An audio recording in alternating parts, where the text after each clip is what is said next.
Hey there.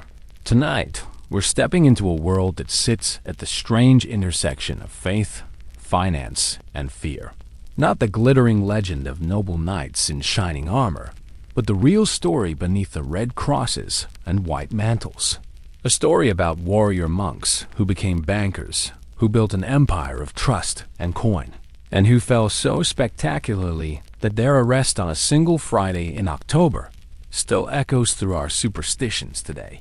We're talking about the Knights Templar, the medieval order that invented international banking, gave us the unlucky reputation of Friday the 13th, and stood accused of worshipping a mysterious severed head called Baphomet.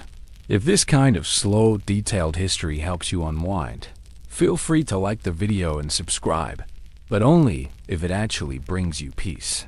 And let me know in the comments where you're listening from and what time it is. It's strangely comforting to know who else is out there drifting off to the same medieval mysteries. So dim the lights, settle in, and let's begin at the dusty crossroads, where crusaders first decided that protecting pilgrims meant more than just carrying swords. The roads to Jerusalem in the early 12th century were not romantic. They were brutal, sun-baked stretches of packed earth, winding through hostile territories where death waited around every bend. The pilgrims who walked these paths were not adventurers seeking glory. They were ordinary people, farmers, merchants, widows, young men seeking redemption, all driven by faith to reach the holiest city in Christendom. They carried what little they owned on their backs or loaded onto mules. A few coins sewn into hems, silver cups wrapped in cloth, family heirlooms that might be sold for food or passage. And everywhere they went, eyes watched from the hills, from the tree line, from the shadows of ruined fortresses. Bandits knew the rhythms of pilgrimage. They knew when the roads would be thick with travelers. They knew who carried wealth and who carried only hope, and they struck without mercy. The bodies piled up along the main routes from the coast to Jerusalem. Some pilgrims were robbed and left bleeding in ditches.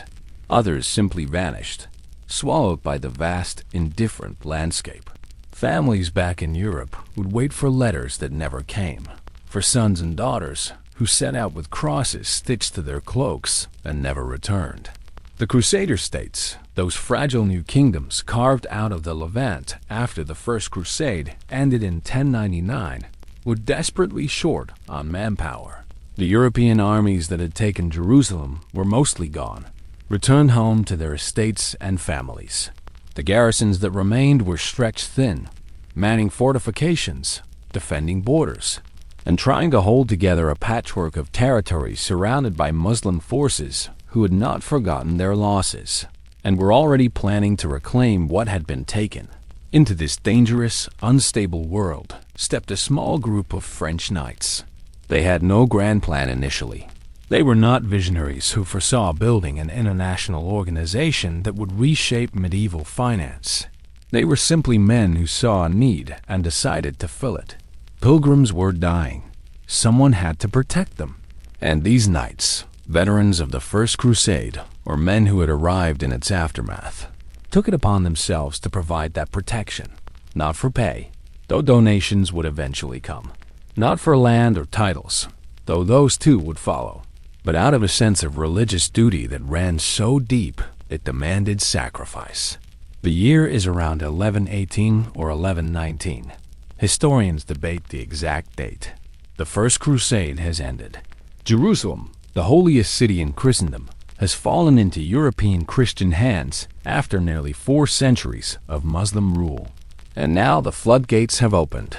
Pilgrims, thousands of them, are making the long, dangerous journey from every corner of Europe to walk the same streets where Christ walked, to pray at the Church of the Holy Sepulchre, to touch stone and soil that felt sacred beneath their fingers. But the roads to Jerusalem are not safe. The Crusader states, those fragile new kingdoms carved out of the Levant, are desperately short on manpower. Bandits roam the highways. Muslim forces still control vast territories. And pilgrims, unarmed and traveling with whatever wealth they could scrape together, make easy targets. Bodies pile up along the main routes. Some are robbed and left for dead. Others simply vanish into the hot, unforgiving landscape, their families back home never knowing what became of them. It's in this chaos that a small group of knights, mostly French, led by a man named Hugh de Payens and his companion Godfrey de Saint-Omer, band together with a singular purpose. They will protect these pilgrims, not for pay, not for plunder, but out of religious devotion. They take vows not just as warriors, but as monks. Poverty, chastity, obedience. They model themselves after the Cistercian order, the white monks, who followed the strict rule of Saint Benedict. These knights are something new, something the medieval world hasn't quite seen before. Soldier monks, men who pray with one hand and fight with the other. Hugh de Payens himself is a fascinating figure, though history has left us surprisingly little about his early life. He was born around 1070 in the Champagne region of France, likely near the village of Payens, about 10 kilometers from Troyes. He was of noble birth, connected to powerful families, including the Count of Champagne. These connections would prove invaluable later, but in 1118 or 1119, Hugh was simply a knight in Jerusalem, a man who had traveled to the Holy Land and decided not to return home. He saw the pilgrims struggling, he saw the bodies, he saw the need, and he decided to do something about it. Alongside Godfrey de Saint-Omer, Hugh gathered a small band of like-minded knights. The exact number varies depending on which medieval chronicler you consult. Some say 9 knights initially, others suggest 7. What we know is that they were all connected by blood or marriage or shared military service. They included men like Payen de Montdidier, Archambault de Saint-Amand, and André de Montbard, who happened to be the uncle of Bernard of Clairvaux, a connection that would prove crucial to the order's future success. These were not young idealists. They were seasoned warriors, men who had seen combat, who understood the realities of violence and death, and they were making a choice that would bind them for life. They call themselves the Poor Fellow Soldiers of Christ and of the Temple of Solomon. It's a mouthful of a name, layered with meaning. Poor, because they've sworn vows of personal poverty, giving up worldly possessions. Fellow soldiers, because they're equals, brothers in arms and in faith. Of Christ, because their ultimate allegiance is to God. And of the Temple of Solomon, because King Baldwin II of Jerusalem, grateful for their service and impressed by their devotion, has given them headquarters in his royal palace, located on the Temple Mount. This site is sacred to Jews, Christians, and Muslims alike. It's where King Solomon's legendary temple once stood before it was destroyed by the Babylonians in 587 BCE. Now it houses the Al-Aqsa Mosque and the Dome of the Rock. The Crusaders have renamed the captured mosque the Temple of Solomon, and it's here, in a wing of this former Islamic holy site, that the Knights Templar make their home. The symbolism is powerful. They're warrior monks living in a captured mosque on one of the holiest sites in the world, sworn to protect Christian pilgrims in a land still contested by Muslim forces. The contradictions are everywhere. They've taken vows of poverty, yet they live in a palace. They're monks, yet they carry swords. They preach peace through Christ, yet they train for war. These contradictions don't bother medieval Christians. In fact, they find them compelling. The idea of a holy warrior, a knight who serves God with the same fervor a monk shows in prayer, resonates deeply in a culture that values both military prowess and religious devotion. The early years are hard. The Templars are few in number, perhaps fewer than a dozen knights. They patrol the roads between the coast and Jerusalem, riding in small groups, watching for bandits, escorting pilgrims through the most dangerous stretches. They don't have much. Their emblem, which will become famous later, shows 2 knights riding on a single horse. This isn't just symbolism, it's reality. They literally share horses because they can't afford one for each knight. They rely entirely on donations, on the charity of pilgrims they protect, and nobles who admire their mission. Food, weapons, supplies, all of it comes from others. They sleep in whatever space the king can spare. They eat simply. They own almost nothing, but they pray constantly. Their day is structured around the canonical hours. the regular times of prayer practiced by monks across Christendom. They rise before dawn for matins, the first prayers of the day. They pause their patrols for lauds, prime, terce, sext, none, vespers, and compline, the rhythms of monastic life woven into the fabric of military service. When they're not praying or patrolling, they're training. Sword drills, horsemanship, formation fighting. They may be monks, but they're deadly monks. They have to be. The roads are dangerous, and hesitation means death for them and the pilgrims they've sworn to protect. Word of their mission begins to spread slowly at first, carried by returning pilgrims who tell stories of the knights who saved them from ambush, who shared their own meager rations, who asked for nothing in return except prayers. These stories reach Europe, where they're repeated in taverns, in churches, and the halls of nobles. People are moved. Here are knights who aren't fighting for land or glory. They're fighting for God. They're living like monks, yet they ride into battle. They're giving up everything, wealth, comfort, family, to protect strangers on a dangerous road thousands of miles from home. It's radical, it's romantic, and it captures imaginations. Hugh DePayens understands that the order needs more than just good stories to survive. They need official recognition, papal approval, a formal structure. So around 1127, he leaves Jerusalem and travels back to Europe.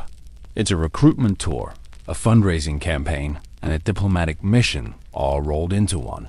He visits France first, his homeland, where he meets with nobles, bishops, and eventually with Bernard of Clairvaux. Bernard is one of the most powerful voices in the church, an abbot whose writings and sermons carry enormous weight.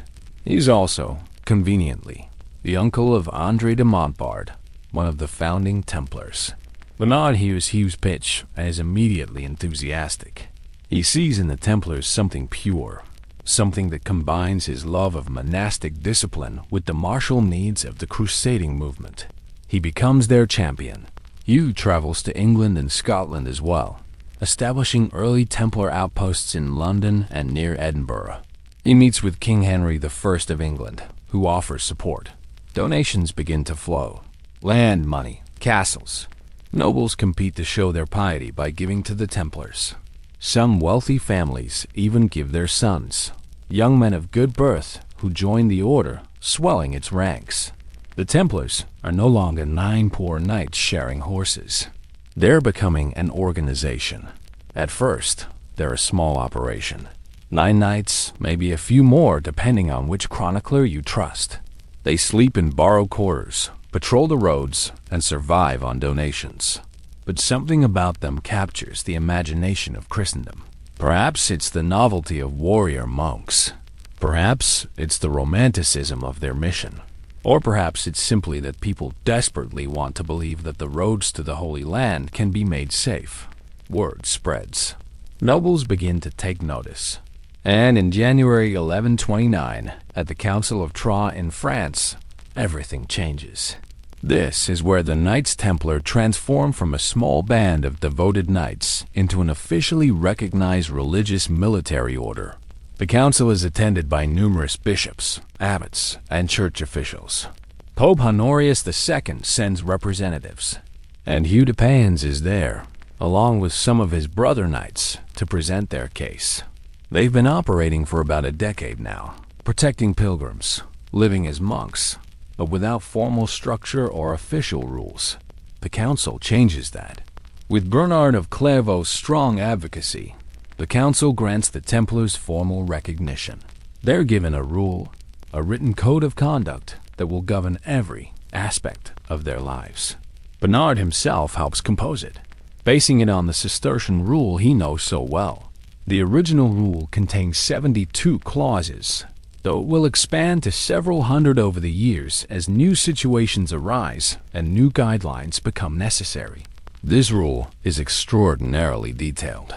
It specifies what the knights can wear: white mantles for full knights, brown or black for sergeants and squires.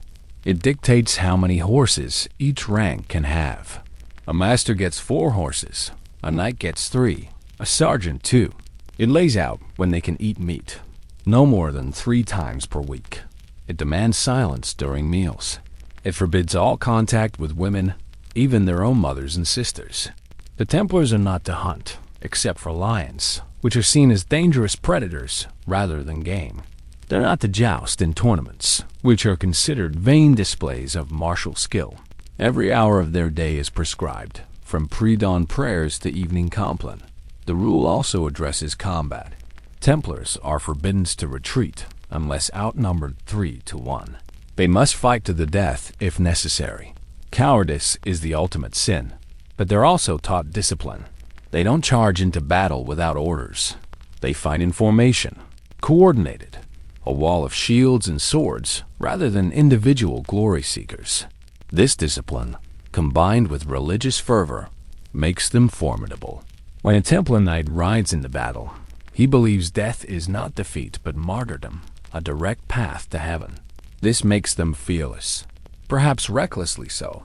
The Council of Troyes also grants the Templars something else crucial: papal privileges.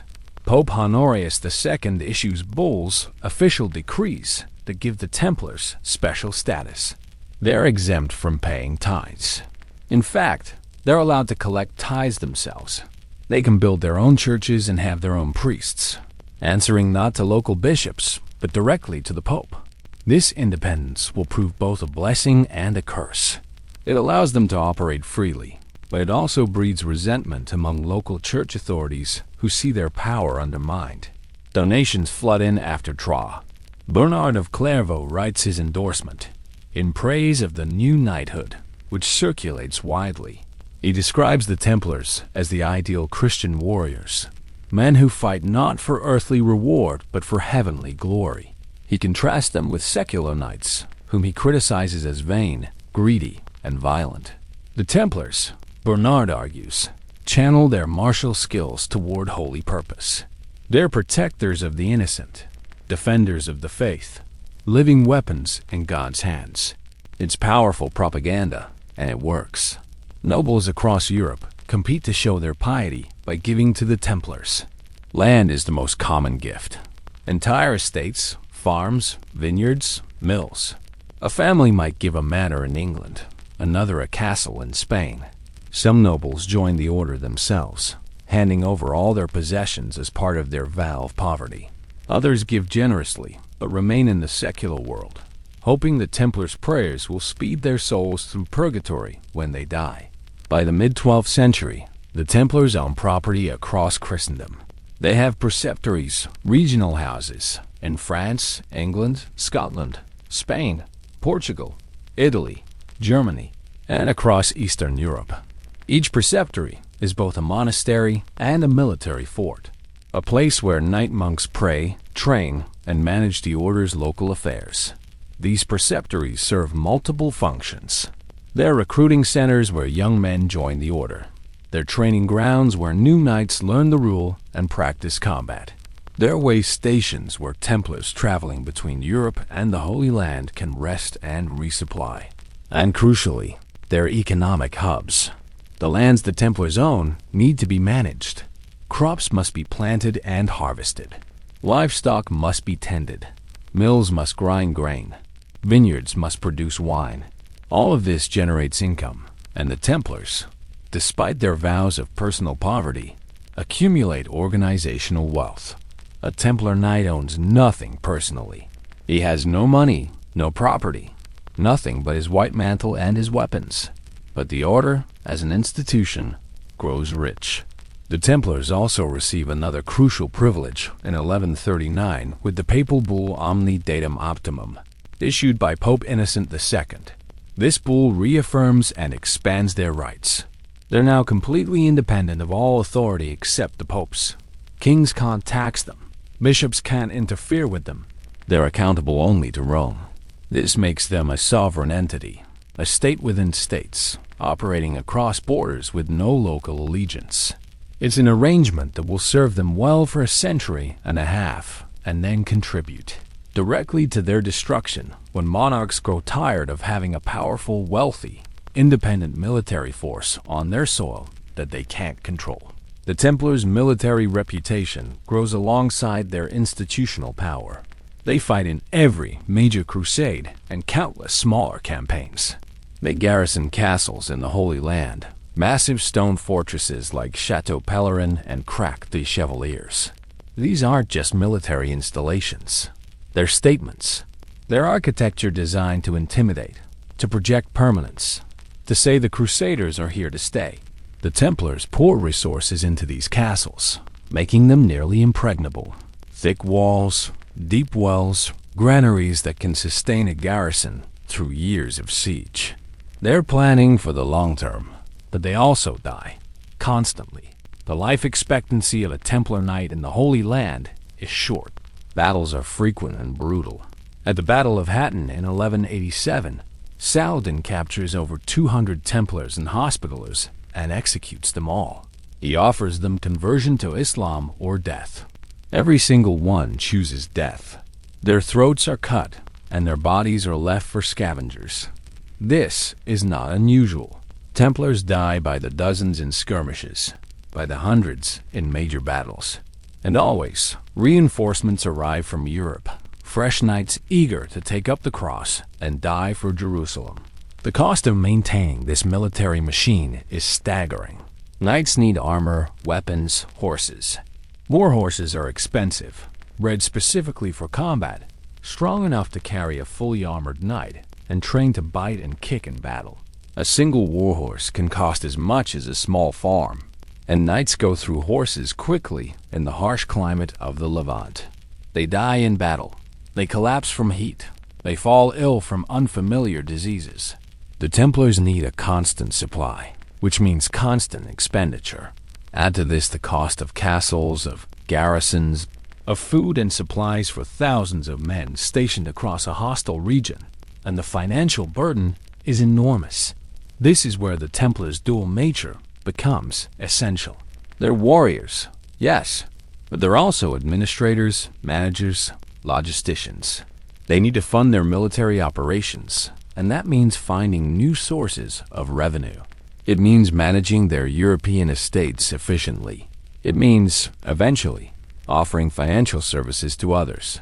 The transition from military order to banking institution doesn't happen overnight. It evolves gradually, organically, driven by necessity and opportunity. Within a generation, the Templars have transformed from a handful of devout knights into a sprawling international organization. They build fortifications across the Holy Land.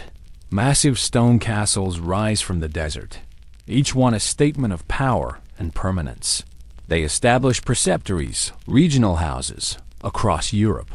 England, France, Spain, Portugal, Italy, Germany. Everywhere the Church's influence reaches, the Templars follow. And with this expansion comes a problem, or rather an opportunity. The Crusades are expensive. Transporting men, weapons, supplies across thousands of miles costs a fortune. Kings and nobles need to fund their armies. Pilgrims need to carry wealth safely. And the Templars, with their vows of poverty, their reputation for honesty, and their network of fortified houses stretching from London to Jerusalem, are in a unique position to help. No one sets out to invent banking. It happens slowly, almost by accident, born from necessity and trust. The Templars' entry into finance begins with a simple problem. Pilgrims need to carry money safely. The journey from Europe to Jerusalem can take months. You might travel by ship from Venice or Marseille to a port in the Levant, then overland through territories controlled by various Crusader lords, Muslim emirates, or contested borderlands where authority is unclear and bandits thrive. Along the way, you need money for food, for lodging, for bribes to get through certain checkpoints, for passage on ferries, for everything. But carrying gold and silver is dangerous. A heavy purse makes noise. It weighs down your pack. And most importantly, it advertises your wealth to anyone watching. Medieval roads are not policed. There are no highway patrols, no emergency services. If you're robbed, you have no recourse. Your money is gone, and you're stranded, possibly injured. Thousands of miles from home with no way to complete your pilgrimage or return safely. This is not theoretical. It happens constantly. Pilgrims arrive in ports with empty purses and desperate stories. Some are forced into indentured servitude just to survive. Others become beggars. A few turn to crime themselves, joining the very bandits who robbed them. The Templars, with their network of preceptories stretching from London to Jerusalem, see an opportunity to help. Around 1150, they begin offering a new service. You can deposit your valuables, your coins, your jewelry, whatever you're traveling with, at a Templar house in Europe. Let's say you're in Paris, preparing for your journey. You go to the Paris Temple, a fortified compound in the city, and you meet with a Templar clerk. These clerks are not knights. They're members of the order who handle administrative tasks. Men who can read, write, and do mathematics. Skills that are rare and valuable in an age when most nobles can barely sign their own names. You hand over your money to the clerk. He counts it carefully, noting the amount in his ledger. Then he prepares a document for you. This document is not like modern paper currency. It's more like an encrypted receipt. It's written in a code that only the Templars can read, using cipher alphabets based on symbols from the Maltese cross. The document bears official seals, stamps pressed into wax that verify its authenticity. It describes how much you've deposited, though not in plain language that a thief could understand if they stole the document. The Templars use substitution ciphers, replacing letters with symbols, making the document worthless to anyone outside the order. You take this document and continue your journey. When you reach Jerusalem or any other Templar stronghold along the route, you present it. The Templar clerk there examines the seals, checks the codes, verifies the document's authenticity. Then he opens his own ledger, finds your entry, which was sent ahead by courier or pigeon post, an early form of communication networks, and authorizes the withdrawal. You receive your money, or a portion of it, enough for your immediate needs. The physical coins never moved. They stayed in Paris or were already in Jerusalem. Only the paper, the documented proof of deposit, traveled with you. You've just used a letter of credit, one of the foundational instruments of modern banking. The genius of this system is multi-layered. First, it's secure. If you're robbed on the road, the thief gets a piece of parchment covered in incomprehensible symbols.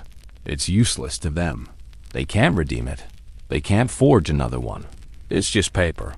Your actual wealth remains safe in Templar vaults. Second, it's convenient. You're not carrying heavy coins that weigh down your horse or your pack. You're traveling light, which makes the journey easier and faster. Third, it creates trust. The Templars are monks. They've sworn vows of poverty. They're not personally profiting from your deposit.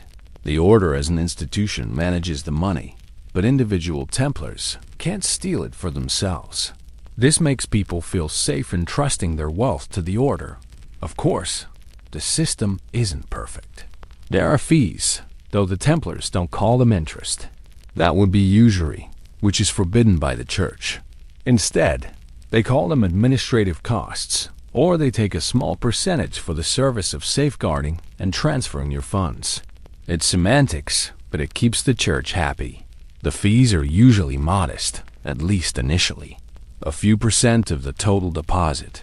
Enough to cover the order's costs and generate a small profit, but not so much that people go elsewhere.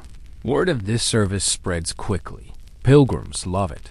They tell their friends, their families, anyone planning a journey to the Holy Land, and the Templars begin to expand the system. It's not just pilgrims anymore. Merchants traveling to trade fairs start using Templar letters of credit.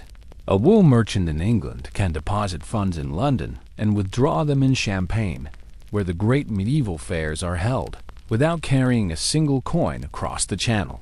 This revolutionizes trade.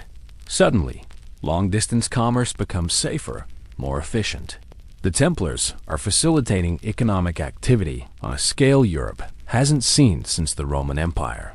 But the Templars don't stop at simple deposits and withdrawals. They realize their network can do more. They begin offering fund transfers between accounts. Imagine you're a lord in England and you owe money to another lord in France. In the past, you'd have to physically transport gold and silver across the channel, risking storms, pirates, and thieves.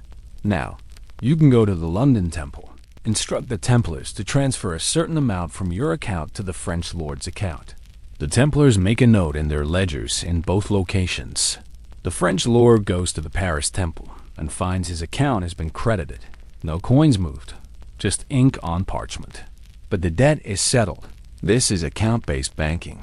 The idea that money can exist as numbers in a ledger rather than physical objects.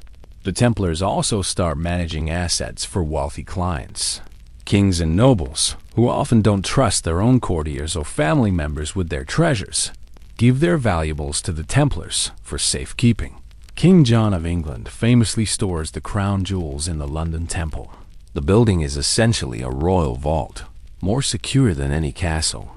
It has thick stone walls, armed guards, and the sacred protection of the church. Who would dare rob a Templar house? It's not just theft you'd face, but excommunication, eternal damnation, the wrath of God and the church combined. The Templars' reputation for security is well earned. Their fortifications are formidable. The Paris Temple, built in the 13th century, is a massive complex with a 4-story keep that stands 50 meters tall. It's more fortress than monastery. The walls are thick enough to withstand siege engines. The doors are reinforced with iron. Inside, there are vaults, locked rooms where gold and silver are stored, guarded day and night. Even if someone managed to breach the outer defenses, which is unlikely, they'd face armed Templar knights inside, men who've sworn to defend the Order's holdings with their lives. This combination of security, trustworthiness, and international reach makes the Templars indispensable. By the late 12th century, they're not just offering services, they're being sought out. Kings come to them. In France, starting with King Philip II in the late 1100s, the Templars managed the royal treasury. This isn't ceremonial. The French crown's finances run through the Paris Temple. The Templars collect taxes on behalf of the king, pay his debts, manage his cash flow, and provide liquidity when the treasury runs low. This arrangement lasts for nearly a century, making the Templars the de facto bankers of France. They perform similar services for other monarchs. In England, they advise the crown on financial matters. They help fund military campaigns, providing loans when tax revenues aren't enough to pay armies. They manage the complicated finances of the Crusades themselves, collecting donations from across Europe, transporting funds safely to the Holy Land, and dispersing payments to soldiers, suppliers, and contractors. Pope Innocent III, recognizing their efficiency, tasked the Templars with collecting the Saladin tithe, a special tax levied across Christendom to fund crusading efforts. The Templars gather the funds, keep meticulous records, and ensure the money reaches where it's needed. Their financial operations are sophisticated, remarkably so for the medieval period. They keep double-entry ledgers, recording both debits and credits, a system that won't be widely adopted in Europe until the Italian banking houses of the Renaissance. They employ networks of clerks, scribes, and accountants, men trained specifically in financial management. They develop internal auditing procedures to prevent fraud. They use encrypted communications to protect sensitive information. They're essentially running a multinational corporation centuries before such things exist in any formal sense. But this success breeds complication. The more financial power the Templars accumulate, the more indispensable they become, and the more vulnerable they are to political pressure. Kings who rely on Templar loans can't afford to alienate the order, but kings who owe Templars money start to resent their dependence. The Templars are useful, yes, but they're also a reminder of royal weakness. What does it say about a king's power if he has to borrow from monks? And what happens when those monks have more liquid wealth than the crown itself? These questions simmer beneath the surface of Royal Templar relations for decades. Eventually, they'll boil over. The genius of the system lies in its simplicity and its security. The Templars use coded language, cipher alphabets based on the Maltese cross, to prevent forgery. Only the Templars know how to read these documents. The network is trustworthy because the men running it have sworn vows of poverty. They're not allowed to personally profit from the wealth they manage. They're monks. And monks, in theory, don't steal. Of course, the reality is more complex. The Templars as an institution do accumulate wealth, even if individual brothers remain poor. But the perception of trustworthiness is what matters. People believe their money is safe with the Templars. And belief in finance is everything. The Templar banking system doesn't stop at simple deposits and withdrawals. It expands in ways that would look remarkably familiar to anyone who's used a modern bank. By the mid-12th century, the Templars are offering loans, though they have to be careful how they structure them.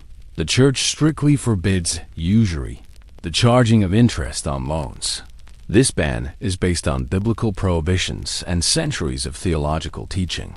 Lending money at interest is considered sinful, exploitative, a way of profiting from another person's misfortune. It's associated with moneylenders and Jewish financiers, who are permitted to lend to Christians but face constant persecution and restrictions. The Templars navigate this prohibition with creative financial engineering. They don't call it interest. They call it administrative fees, or they structure loans as partnerships where the lender shares in the profits of an enterprise rather than receiving fixed repayment. For example, if a merchant needs money to fund a trading voyage, the Templars might provide the capital in exchange for a percentage of the profits when the goods are sold. This is permissible because it's seen as sharing risk, not exploiting need. If the voyage fails and the merchant loses everything, the Templars lose too. It's a partnership, not usury. At least, that's the theory. In practice, the Templars become one of the largest sources of credit in medieval Europe. Kings borrow from them to fund wars. Louis VII of France borrows so heavily to finance his involvement in the Second Crusade that he nearly bankrupts the order. The amount he requests is staggering, more money than the Templars have immediately available. They have to liquidate assets, call in debts, scramble to meet the king's demands. It's a wake-up call. After this near disaster, the Templars revise their lending policies. They start requiring collateral, tangible assets pledged against the loan that can be seized if the borrower defaults. When Robert II, Count of Artois, borrows 1,578 livres parisis from the Templars in 1281, he pledges all the income from his castellany and township. This includes rents from tenants, taxes collected in markets, fees from mills, income from fisheries, even the revenue from selling chickens and eggs. Everything. Until the debt is paid, the Templars have a legal claim on all of it. If Robert defaults, they take control of his entire estate. This is secured lending, the foundation of modern mortgage and loan systems. The Templars didn't invent the concept, but they systematize it, making it standard practice. Collateral takes many forms. Land is common, entire estates pledged against a loan. Nobles might pledge the income from specific properties, crops from certain fields, tolls from bridges they control. Kings pledge tax revenues. Sometimes physical objects serve as collateral. Jewelry, crowns, religious relics. Baldwin II, the Latin emperor of Constantinople, famously pawns the true cross, supposedly the actual cross on which Christ was crucified, to the Templars in exchange for an enormous loan. The relic is priceless, both spiritually and politically. Losing it would be unthinkable. But Baldwin is desperate. His finance is in ruins, and he has no choice. The Templars accept the true cross as collateral, understanding that Baldwin will move heaven and earth to redeem it. He does, eventually, but the fact that such a transaction even happens shows how central the Templars have become to European finance. The Templars also lend to the Church itself. Popes borrow from them to fund everything from building projects to diplomatic missions. Pope Alexander III relies heavily on Templar loans during the Papal Schism, a period when rival popes compete for legitimacy and resources are stretched thin. Later, Pope Innocent III uses the Templars not just as lenders, but as administrators, tasking them with collecting and transporting funds for crusading efforts. The Templars become the financial backbone of the papacy's most ambitious projects. But lending to kings and popes is risky. These are not ordinary borrowers. They can't be threatened with foreclosure in the usual sense. If a king defaults, what can the Templars do? They can't seize his kingdom. They can't imprison him. They have leverage, yes, their reputation, their connections, the implicit threat that they'll cut off future credit. But ultimately, they're at the mercy of royal goodwill, and kings are not always good-willed. The Templars learned this lesson through painful experience. One of the most famous examples comes from the chronicler Jean de Joinville, who documents a financial dispute in 1250. Joinville is with the French army at Acre during a crusade. He deposits 360 livres with the Templars for safekeeping, a substantial sum. Later, he tries to withdraw 40 livres, but the local Templar commander claims he has no record of any such deposit and has never even heard of Joinville. This is either incompetence, fraud, or a power play, depending on your interpretation. Joinville, outraged, goes to the Grand Master of the Order, Reginald of Vichers, with whom he's personally acquainted. The Grand Master's response is blunt and revealing. He says, "Lord of Joinville, I like you very much, but know for certain that if you do not wish to withdraw this demand, I will love you no more, for you wish people to believe that our brothers are thieves." It's a threat wrapped in courtesy. The Grand Master is not denying that mistakes can happen or that records might be incomplete. He's saying that publicly accusing the Templars of dishonesty, even when that accusation might be justified, is an attack on the Order's most valuable asset, its reputation for trustworthiness. If people start believing Templars are thieves or incompetent, the entire financial system they've built collapses. So, Joinville, despite being in the right, is pressured to back down. Eventually, the dispute is resolved quietly, but the incident reveals the tension inherent in the Templars' role. They wield enormous financial power, but that power depends entirely on trust. Any crack in their reputation could bring the whole structure down. The Templars also offer estate management services. Wealthy nobles who go on crusade, which can take years, need someone to manage their lands while they're gone. The Templars, with their reputation for honesty and their administrative expertise, are ideal candidates. They collect rents, oversee harvests, settle disputes among tenants, maintain buildings, and ensure everything runs smoothly. When the noble returns, if he returns, he finds his estate in good order, or at least no worse than when he left. For this service, the Templars charge fees, usually a percentage of the estate's annual income. Again, it's not called interest or profit. It's compensation for labor and expertise, but it generates revenue, and that revenue flows into the Order's coffers. By the late 13th century, the Templars are running a financial empire. They have hundreds of preceptories across Europe, each managing local assets and generating income. They own vast tracts of farmland, producing grain, wool, wine, and other agricultural products. They control mills, where grain is ground into flour for a fee. They operate markets and collect tolls. They own ships and engage in maritime trade, transporting goods across the Mediterranean. Some estimates suggest the Templars own up to 9,000 properties across Europe at the height of their power. That's not just buildings. It's castles, farms, churches, entire villages. Their wealth is staggering, though it's difficult to quantify precisely because medieval accounting doesn't translate neatly to modern metrics. What we do know is that the Templars are rich enough to alarm secular rulers. By the early 14th century, they've accumulated so much wealth and influence that they're perceived as a threat to royal authority. They answer only to the Pope. They can't be taxed by kings. They move money across borders without restriction. They're essentially a sovereign financial institution operating within kingdoms, but not subject to those kingdoms' laws. For monarchs trying to centralize power and control their territories, this is intolerable. The Templars' financial success also creates internal tensions. The Order's original mission was to protect pilgrims and fight in the Holy Land. But by the late 13th century, crusading is winding down. The Crusader states are collapsing.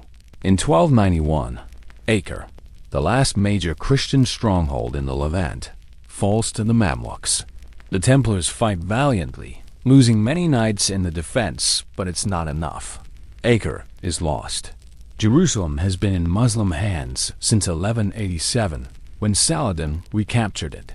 The entire crusading project, which gave the Templars their purpose, is effectively over.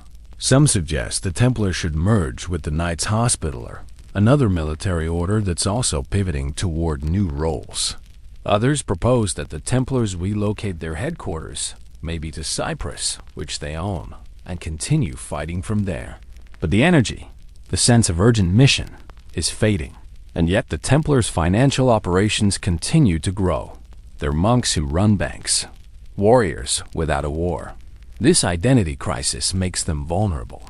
If their military purpose is gone, why do they need to exist? And if they're just bankers now, why are they exempt from royal taxation and control? King Philip IV of France, known as Philip the Fair, looks at the Templars and sees an opportunity, or perhaps a threat, or both. Philip is an ambitious, ruthless king. He's waged an expensive war with England and lost. His treasury is depleted. He's borrowed heavily from the Templars, and the debt weighs on him. He owes them money, resources, and political capital, and he resents it. Philip is also obsessed with centralizing power in France, breaking the independence of feudal lords, suppressing rival authorities, building a unified kingdom under royal control. The Templars, with their wealth, their autonomy, and their allegiance to Rome rather than Paris, represent exactly the kind of institution Philip wants to destroy. They're rich, powerful, and beyond his reach. Until he decides they're not. The Templar banking system doesn't stop at simple deposits and withdrawals. It expands, adapts, innovates. By the middle of the 12th century, the Templars are offering a range of financial services that would look remarkably familiar to a modern banker. They hold assets for wealthy clients, safeguarding treasures in their fortified compounds. King John of England stores his crown jewels in the London Temple. The building is essentially a royal vault, protected by thick walls, armed guards, and the sacred aura of the church. They also facilitate transfers of funds between accounts. If Lord So-and-so owes money to Lord What's-His-Name, the Templars can arrange the payment without a single coin changing hands physically. The funds are simply moved from one account ledger to another within the Templar network. This isn't just convenient. It's transformative. It means wealth can flow across borders without the risks of physical transport. The Templars also become lenders, though this is trickier territory. The Church officially forbids usury, charging interest on loans.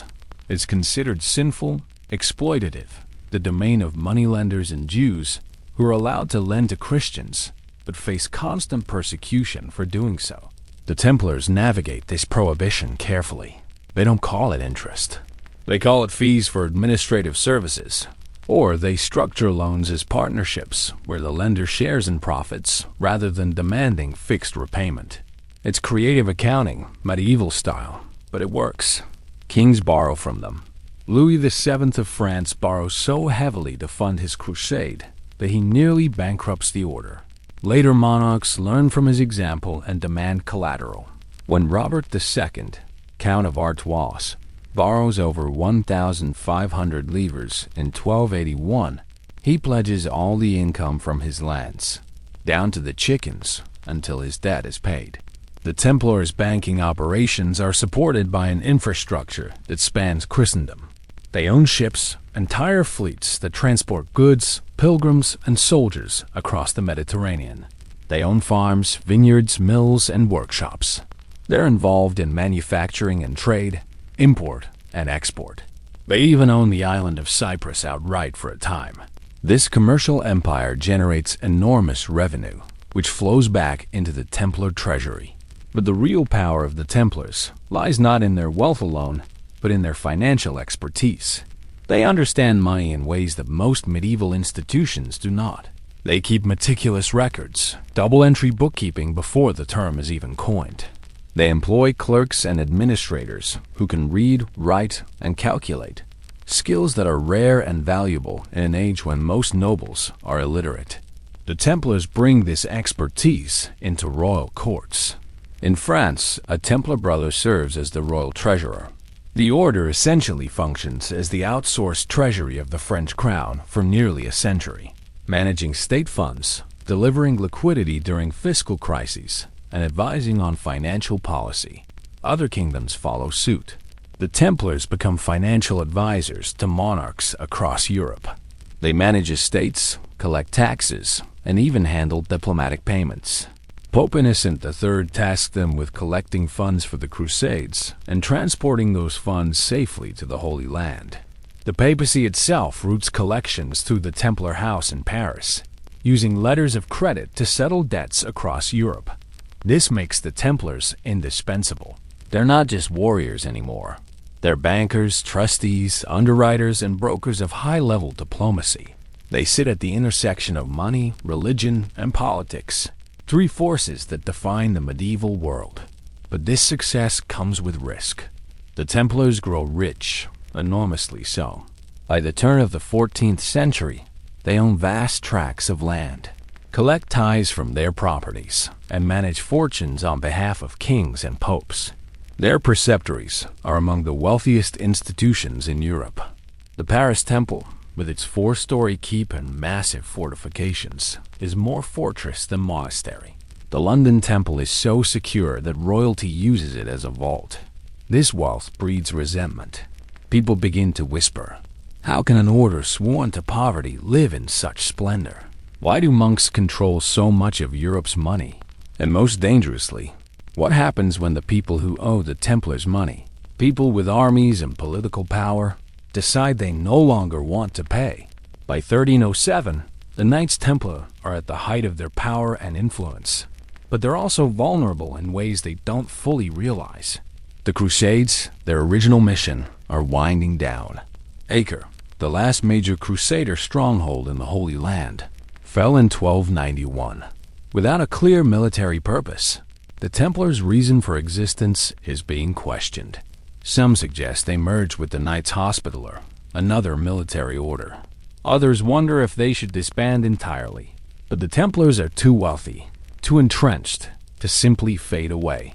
They've become part of the fabric of European power, and that makes them a target. King Philip IV of France, known as Philip the Fair for his appearance rather than his temperament, is in trouble. He's waged an expensive war with England and lost. His treasury is empty. He's borrowed heavily from the Templars, and the debt weighs on him like chain mail. Philip is also a ruler obsessed with centralizing power. He wants to break the feudal nobility, eliminate independent power bases, and build a strong, unified French state. The Templars, with their autonomy, their wealth, and their allegiance to the Pope rather than to any king, represent exactly the kind of institution Philip wants to destroy. His chancellor, Guillaume de Nogaret, is a ruthless operator, a man who previously orchestrated the kidnapping of Pope Boniface VIII. Together, Philip and Nogaret devise a plan. They will accuse the Templars of heresy. Heresy is the ultimate weapon in medieval politics. It delegitimizes, it horrifies, and it justifies anything that follows. Arrest, torture, execution, confiscation of property, all in the name of protecting the faith. The accusations are prepared in secret. Philip sends sealed letters by courier across France with strict instructions. Do not open until the night of October 12, 1307. When the letters are opened, they reveal orders for a coordinated strike. Every Templar in France is to be arrested at dawn. No exceptions. The charges are shocking, detailed, and numerous. The Templars are accused of denying Christ, of spitting on the cross during initiation ceremonies, of worshiping idols, of engaging in homosexual acts, of blasphemy, of corruption, of devil worship. Over 100 charges in total. Many are recycled from earlier persecutions of the Cathars and other groups Philip has targeted. They're designed to scandalize, to turn public opinion, and to provide legal cover for what is essentially a state-sponsored robbery. And the day chosen for this operation? Friday, October 13th, 1307. A date that will echo through history, not just for what happens to the Templars, but for the superstition it will inspire. The arrests are swift and brutal. At dawn on Friday the 13th, soldiers move through Paris, through Lyon, through every city and town where Templars reside. They burst into Templar houses, drag knights from their beds, and clap them in irons. The Grand Master of the Order, Jacques de Maillet, is arrested in Paris along with 60 of his knights. Across France, hundreds of Templars are seized. The shock is total. These are men who have served Christendom for nearly 2 centuries, who have fought and died in the Holy Land, who have managed the finances of kings and popes, and now they're criminals, heretics, enemies of the faith. The timing is deliberate in more ways than one. Friday has long been considered an unlucky day in Christian tradition. It's the day Christ was crucified. The number 13 carries its own weight of superstition. Judas, the betrayer, was the 13th guest at the Last Supper. Combining the two, Friday the 13th adds a layer of ominous symbolism to the arrests. Whether Philip chose the date for this reason, or whether it's simply coincidence, is unclear. But the association sticks. Over time, the story spreads that Friday the 13th is unlucky because it's the day the Templars fell. Modern scholars debate this origin. Some argue the superstition about Friday the 13th didn't solidify until the 20th century, possibly influenced by a 1907 novel titled Friday the 13th. But the Templar arrest certainly contributes to the mythology. It becomes a folk explanation, a narrative that links bad luck to historical tragedy. And whether or not it's the true origin, the connection endures. To this day, when people avoid important decisions on Friday the 13th or joke about the date being cursed, they're echoing, however faintly, the memory of that October morning when the Templars' world collapsed. The arrested Templars are taken to prisons, dungeons, dark cells where the stone walls press close and the air smells of damp and despair. They're not given trials, not immediately. First comes the torture. Medieval torture is not subtle. It's designed to break the body so thoroughly that the mind surrenders. The rack, where limbs are slowly pulled from their sockets. The strappado, where victims are hung by their wrists tied behind their backs, shoulders dislocating under their own weight. Red-hot irons pressed to flesh, feet held over flames until the bones crack. Starvation, sleep deprivation, beatings. The inquisitors know what confessions they need. The charges are already written. All they need is for the Templars to admit guilt. And under torture, people will say anything. They'll confess to crimes they didn't commit. They'll invent details to make the pain stop. They'll agree that black is white and up is down if it means a few hours of relief. The Templars are no different. They're brave men, tested in battle, but no amount of courage can withstand prolonged, systematic torture. The confessions begin to flow. They're garish, contradictory, and often absurd, but they serve Philip's purpose. One knight confesses that during his initiation, he was forced to spit on a crucifix. Another says he denied Christ 3 times. Others describe secret rituals held at night in hidden chambers. And then there are the confessions about the idol, the head, Baphomet. The name Baphomet appears in multiple testimonies, though no 2 Templars describe it the same way. This is where the story gets strange, where history blurs into myth, and where the Templars' downfall takes on an occult dimension that will fascinate and horrify people for centuries. According to the Inquisitor's indictment published by the Papal Court, the Templars possessed idols in all their provinces. These idols were heads. Some had 3 faces, others had 1. Sometimes it was described as a human skull, other times as a bearded face, fierce and demonic. The testimonies vary wildly, which should be a clue that they're unreliable. But in the medieval mind, variation doesn't disprove the charge. it makes it more sinister, more mysterious. One night, Gauzerin de Montpessant from Provence testifies that his superior showed him an idol in the form of Baphomet. He doesn't elaborate on what it looked like, just that it existed and was venerated. Another Templar, Raymond Roubaix, describes it as a wooden head with the figure of Baphomet painted on it. He says he worshipped it by kissing its feet and exclaiming Yallah, which he claims is a word taken from the Saracens, the Muslims. A Templar from Florence gives perhaps the most damning testimony. He says that in the secret chapters of the order, one brother would show another the idol and say, "Adore this head. This head is your God and your Muhammad." Muhammad. That's the key to understanding Baphomet, at least in the medieval context. The name Baphomet is almost certainly an old French corruption of the name Mohammed. European Christians at the time believed, incorrectly, that Muslims worshipped Mohammed as a god, that Islam was a form of idolatry. This belief shows up in medieval literature, in epic poems and songs, where Muslim warriors are depicted calling upon Baphomet or Bapham before battle. It's not accurate. Islam is strictly monotheistic and forbids idolatry, but accuracy isn't the point. The point is perception. By accusing the Templars of worshipping Baphomet, Philip and his inquisitors are essentially accusing them of converting to Islam, of becoming, as one modern historian puts it, fairy tale Muslims. It's a charge designed to horrify a Christian audience, to paint the Templars not just as sinners, but as apostates, traitors to the faith they've sworn to defend. But the testimonies don't stop at vague references to a head named Baphomet. Some get far more specific and far more grotesque. Several Templars, under torture, describe the idol as a severed head, mummified or embalmed, sometimes encrusted with jewels. They say it was kept in secret places, wrought out only during the order's grand chapters, the private gatherings of senior Templars. According to these confessions, the head was worshipped as a god, as a savior. It was said to have power, to bestow wealth upon the order, to make trees flower and crops grow. Some testimonies describe it as having a long beard, a terrible face, eyes that seemed to follow you. One knight says he was so terrified when he saw it that he trembled in all his members, unable to look directly at it. Other descriptions are different entirely.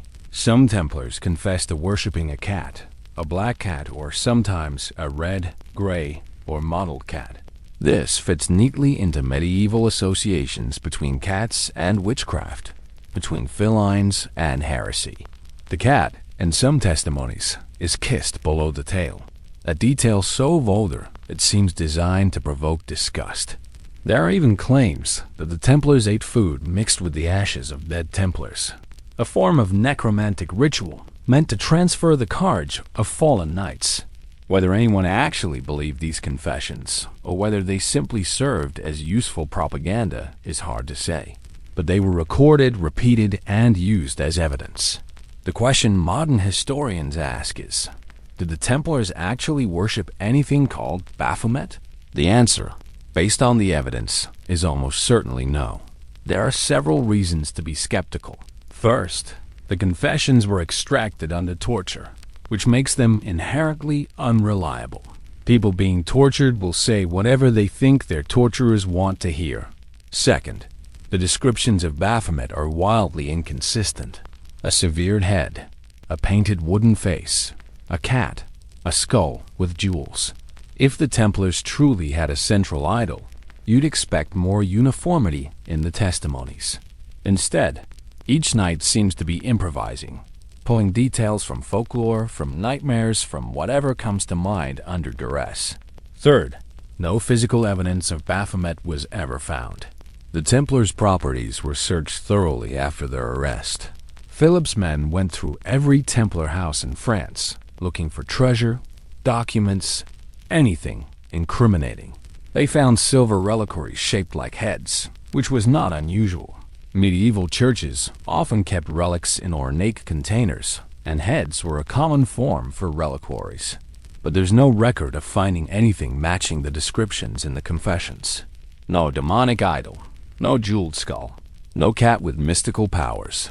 So where did the idea of Baphomet come from? There are a few theories.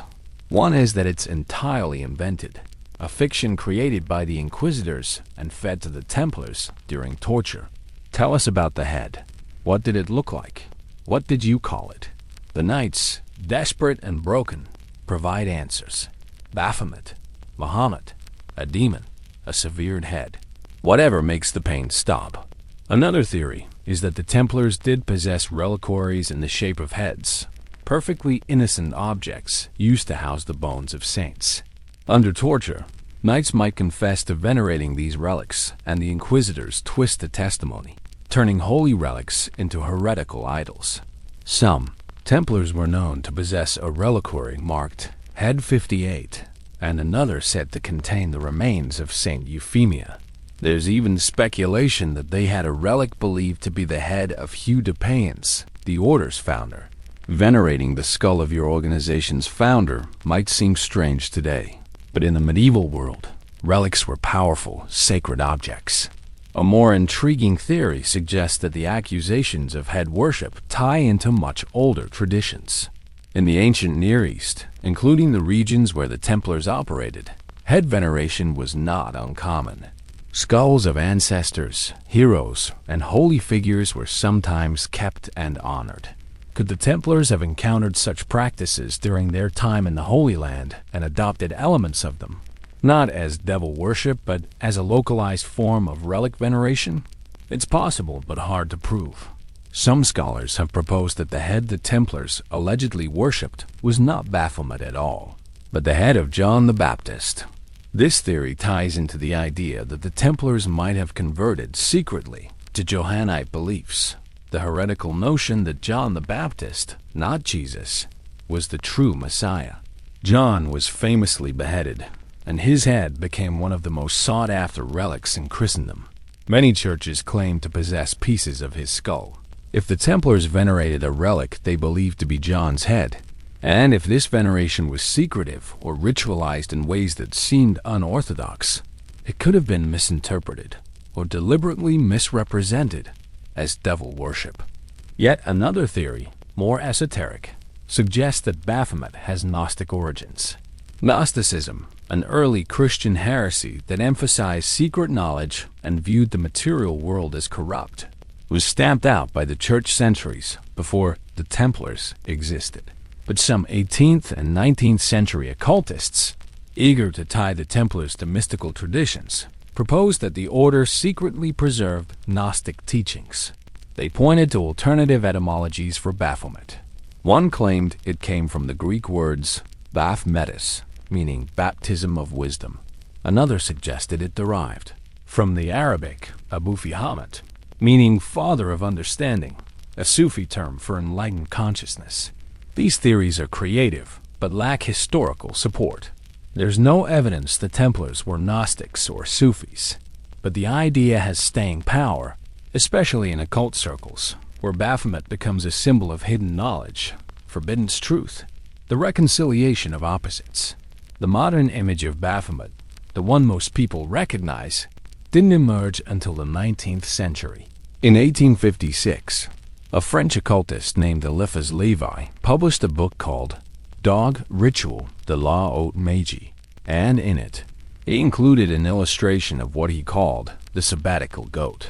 This image, which Levi claimed was based on ancient traditions, depicts a winged androgynous figure with the head of a goat, human torso, breasts, and cloven hooves.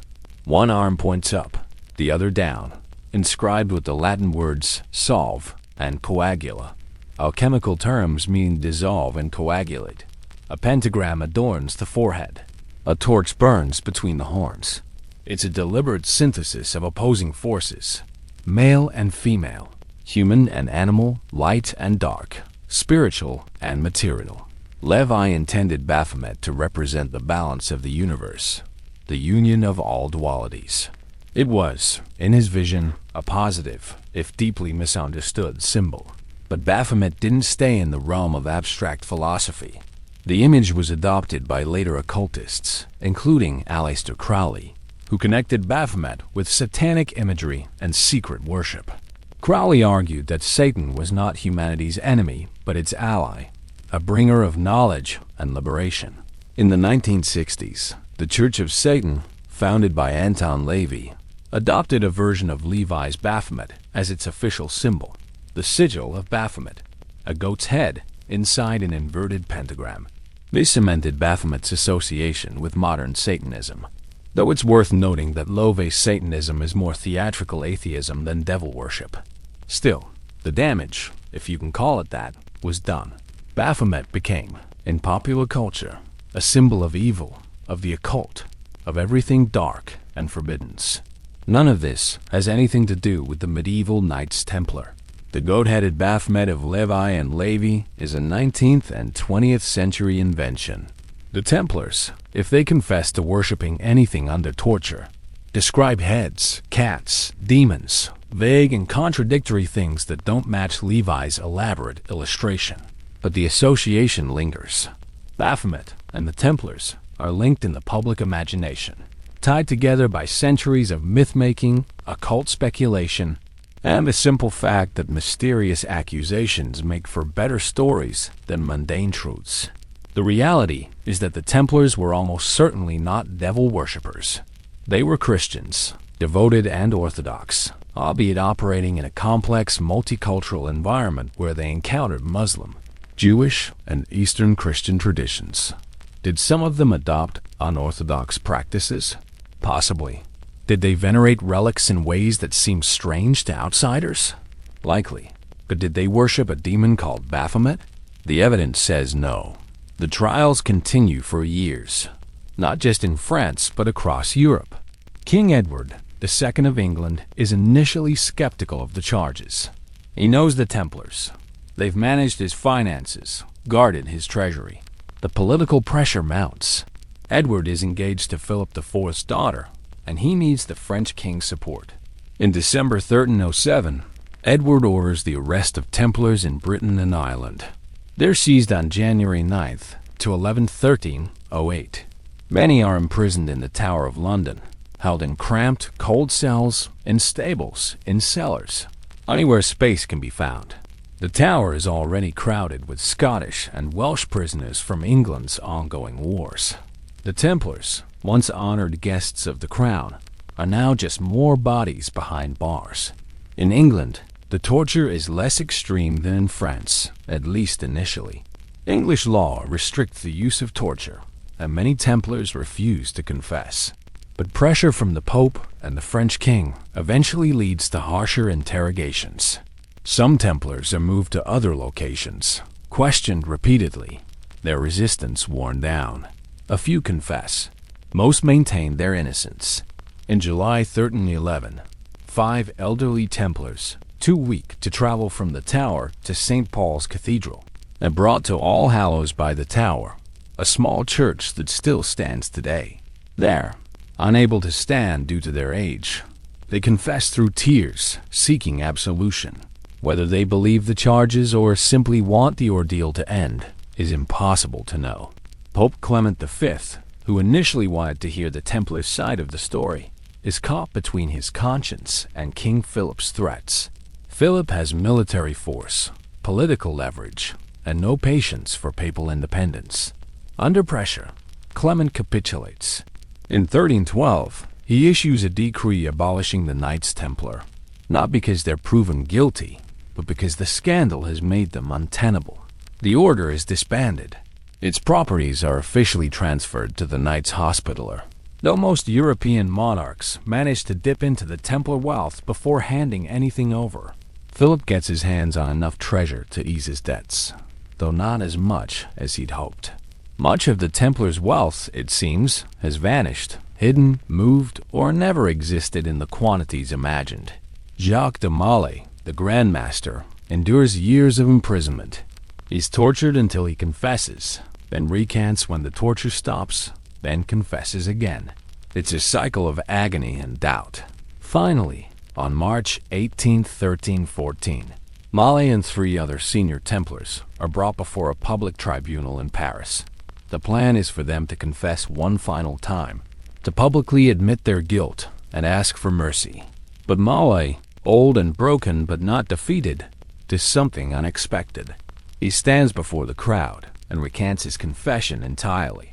He declares that the Templars are innocent, that the charges are false, that he and his brothers have been unjustly persecuted. It's a moment of defiance, a last flicker of the courage that wants to find the order. Philip, furious, doesn't wait for the church's judgment. That same evening, Molay and Geoffroy de Charny, another Templar who also recanted, are burned at the stake on a small island in the Seine. They die slowly, the flames licking at their feet, their robes catching fire, their skin blackening. Witnesses say Molay faced his death with calm, proclaiming his innocence to the end. Legend adds a dramatic touch, claiming that as he burned, Molay cursed King Philip and Pope Clement, summoning them to meet him before God within a year. Whether he actually said this is debated, but the coincidence is eerie. Pope Clement dies a month later. King Philip dies in a hunting accident 7 months after that. The curse, real or imagined, becomes part of the Templar legend. With Molay's death, the Knights Templar as an institution ceased to exist. Some members are absorbed into other orders. A few flee, disappearing into anonymity. In Portugal, King Denis refuses to persecute the Templars and instead reorganizes them into the Order of Christ, which continues to function for centuries. But the Templars, as the powerful, international, feared, and revered organization they once were, are gone. Their fall is swift, brutal, and complete. And in their wake, they leave questions, mysteries, and myths that refuse to die.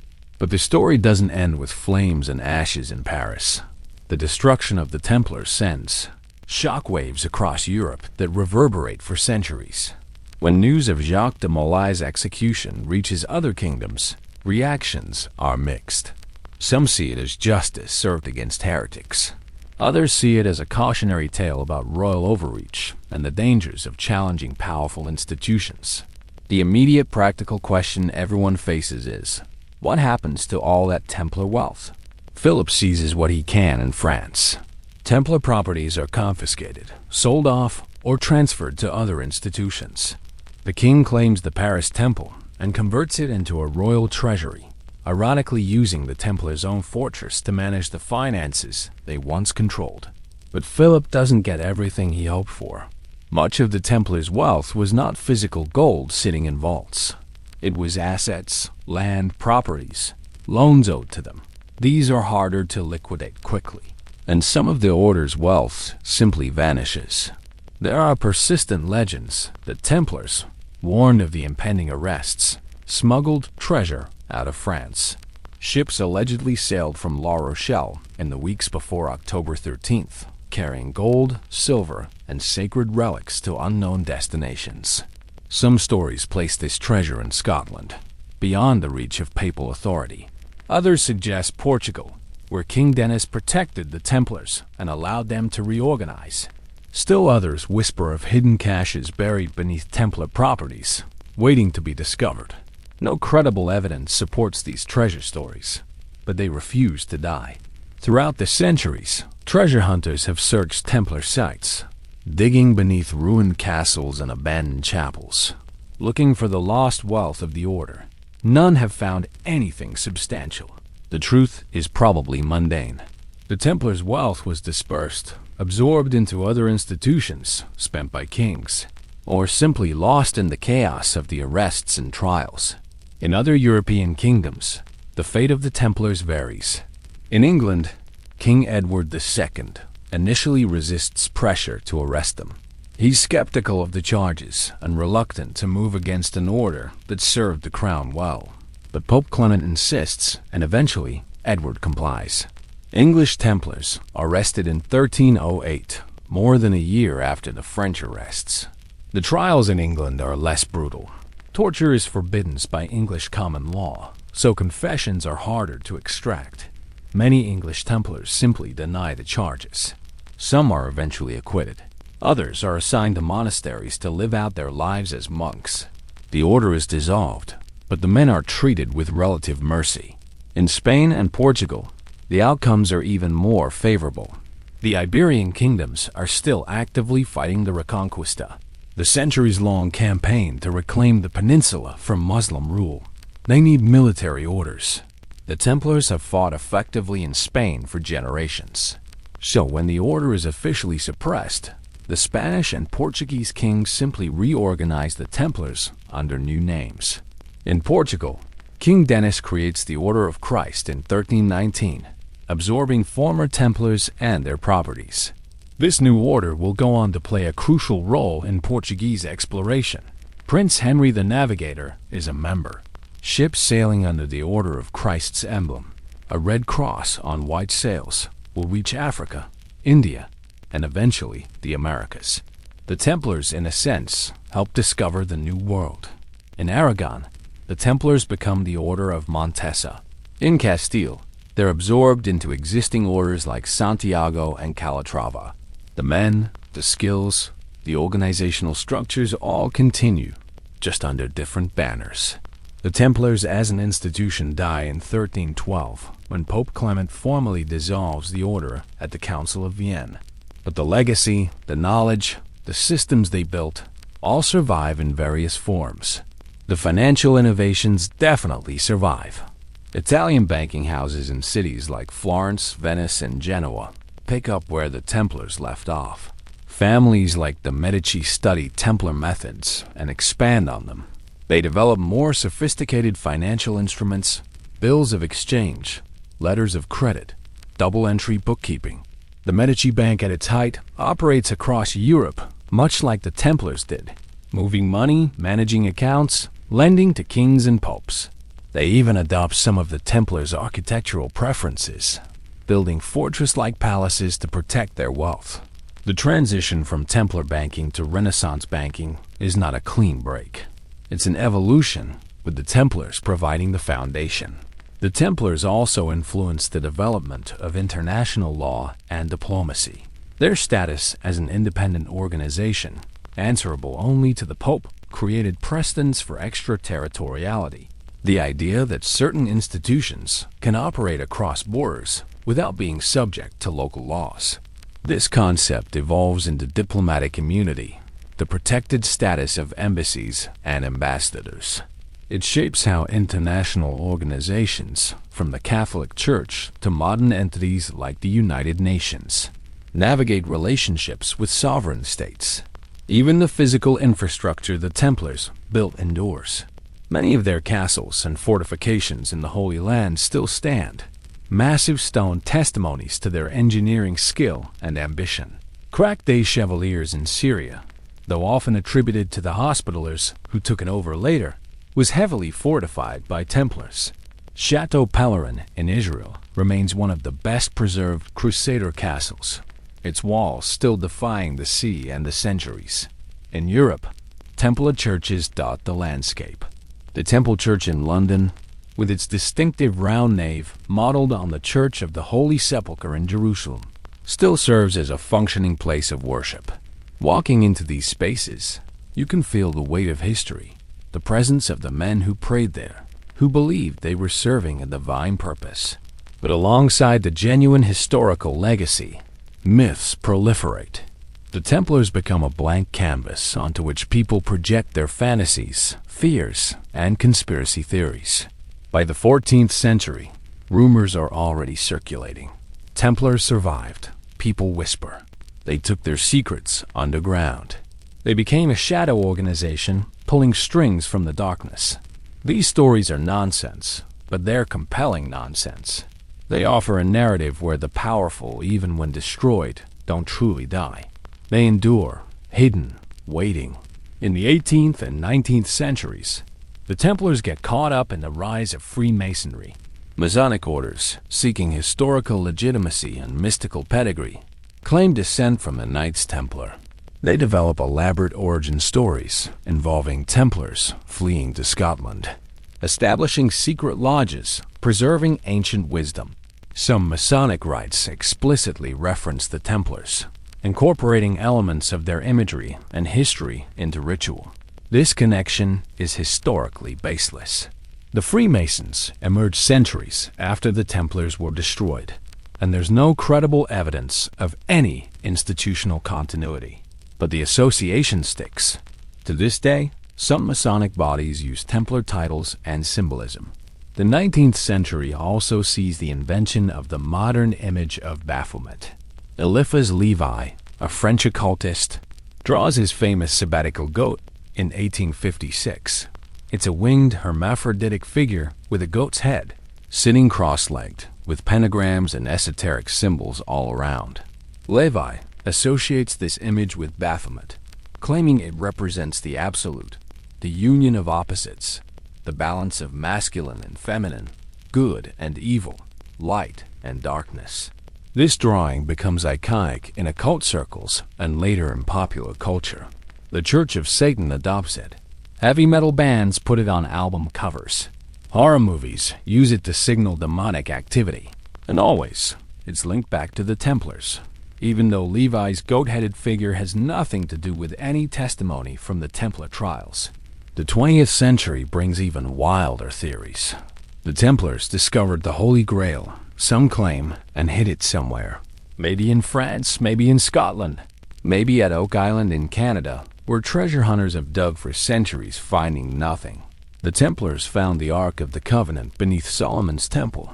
Others insist, and spirited it away to Ethiopia, or hidden it in a secret vault. They possess the Shroud of Turin, the head of John the Baptist, fragments of the True Cross, every sacred relic imaginable. None of these claims have evidence, but they make for great stories. Dan Brown's 2003 novel, The Da Vinci Code, takes Templar mythology to new heights, weaving them into a vast conspiracy involving Jesus, Mary Magdalene, and the Catholic Church. Brown's Templars are guardians of secret knowledge that could topple Christianity itself. The book sells millions of copies and spawns a cottage industry of Templar-themed books, documentaries, and tours. People flock to Templar sites, looking for hidden codes, secret symbols, clues to ancient mysteries. Historians sigh and try to separate fact from fiction, but the myths have taken on a life far more vibrant than the dusty reality of medieval monks managing estates and lending money to kings. Video games pick up the mythology. The Assassin's Creed franchise centers on a secret war between assassins and Templars, stretching across centuries. The Templars are the villains, a shadowy organization seeking to control humanity. Millions of players absorb this narrative, mixing it unconsciously with actual history. The result is a confused cultural memory where the real Templars, the historical Templars, are overshadowed by their fictional counterparts. And yet, beneath all the noise, the real story remains compelling. The Knights Templar were warrior monks who protected pilgrims, built an international banking system, and fell victim to political machinations. They weren't mystical guardians of ancient secrets. They were practical men managing complex logistics in a brutal world.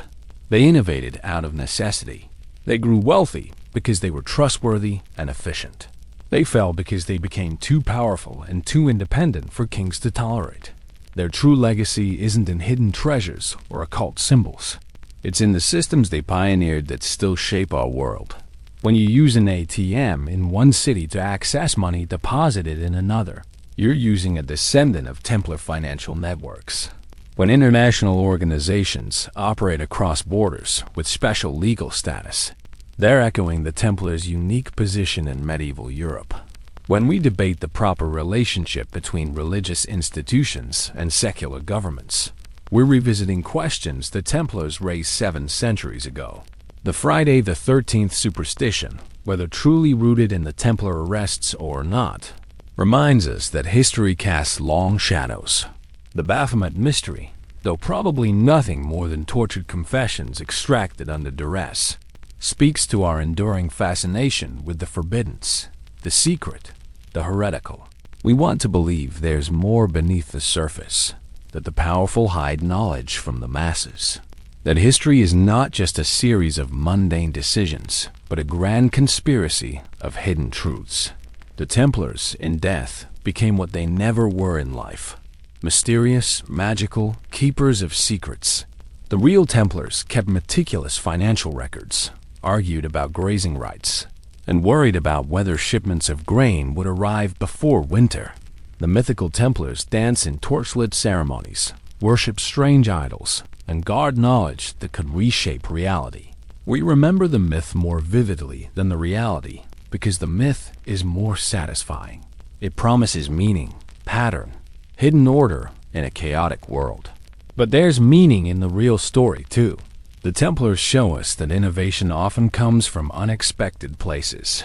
Warrior monks invented banking, not because they set out to revolutionize finance, but because they saw people suffering, pilgrims being robbed, and found a practical solution.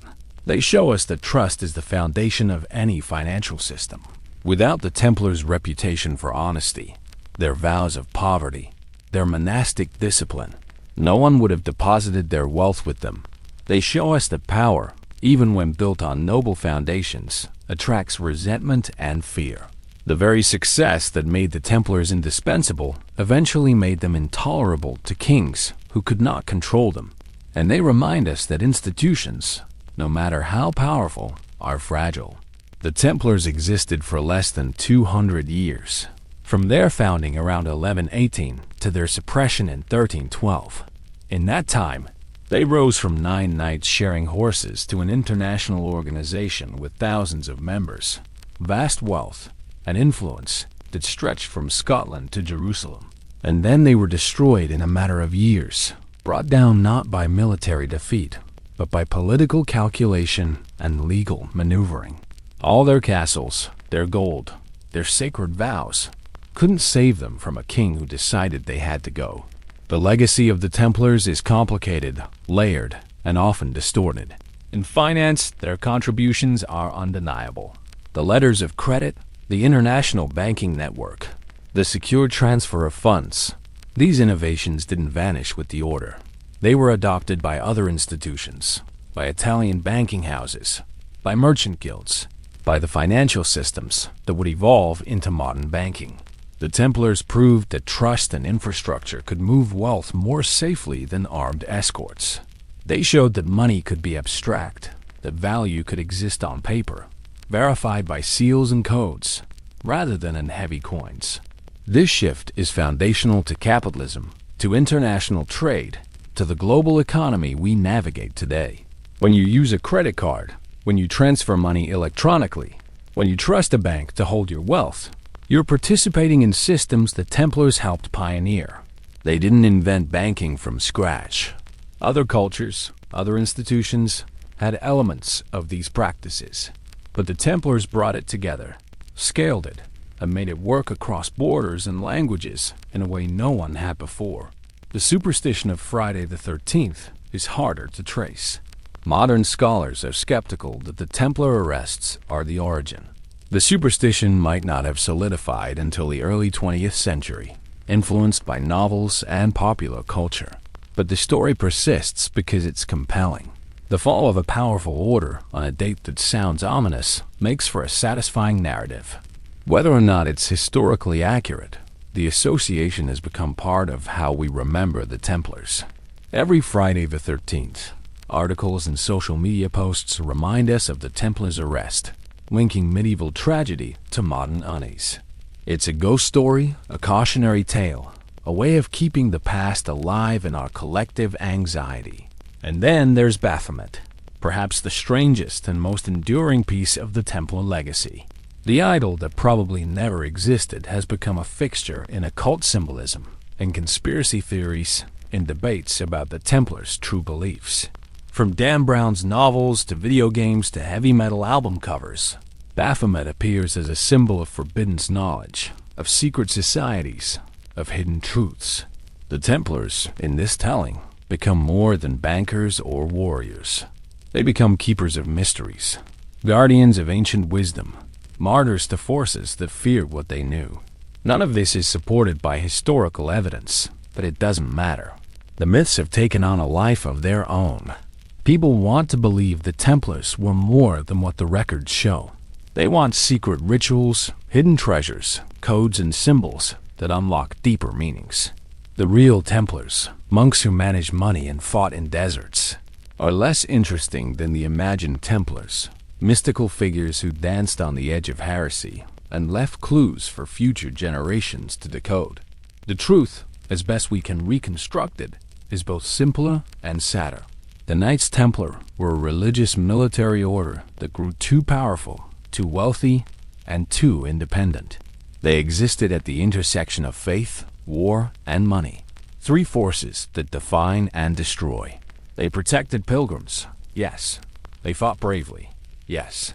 But they also loaned money to kings, managed treasuries, and accumulated enough influence to make monarchs nervous. When King Philip needed to escape his debts and consolidate power, the Templars became the target. The charges of heresy, the torture, the confessions about Baphomet, all of it served a political purpose. It wasn't about uncovering truth. It was about justifying theft and murder on a grand scale. The Templars were not perfect. They were men, flawed and human, operating in a brutal, unforgiving world. They were capable of violence, of arrogance, of mistakes.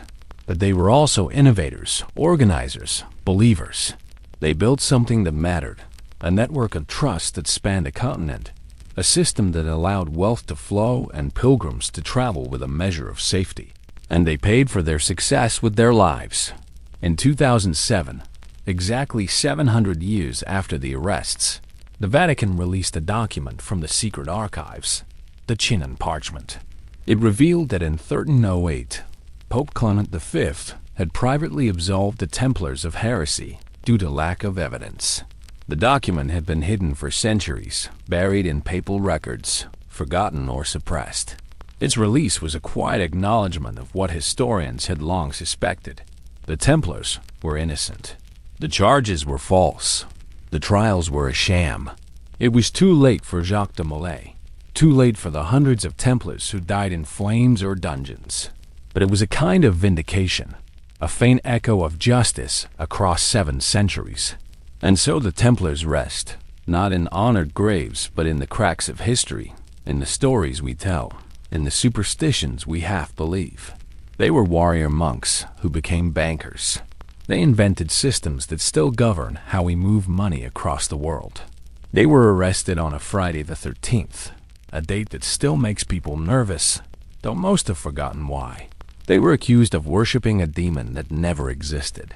And that demon became one of the most recognizable symbols in Western esotericism. They rose, they fell, and they refused to be forgotten. Tonight, as you drift towards sleep, perhaps you'll think of them, not as legends or myths, but as men in white mantles and red crosses, standing at dusty crossroads, writing letters in code, guarding treasure in stone towers, facing torture with broken bodies and unbroken wills. They walked roads we still walk, metaphorically, if not literally. They built systems we still use. They fell to forces, greed, fear, politics that still shape our world. And their story, tangled and tragic and stubbornly alive, reminds us that history is never as simple as we'd like it to be.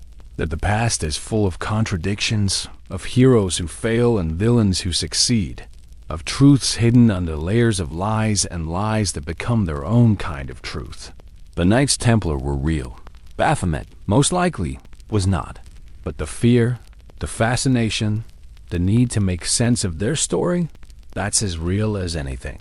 And on quiet nights like this, when the world is still and the past feels close, you can almost hear the echo of hooves on ancient roads, the scratch of quill on parchment, the whisper of prayers in forgotten languages, and the distant, undying question, what really happened in those secret chambers? What did they know? What did they believe? And why, after all these centuries, do we still care? Sleep well. Dream of mysteries. And remember that sometimes the most powerful legacies are the ones we can never fully understand.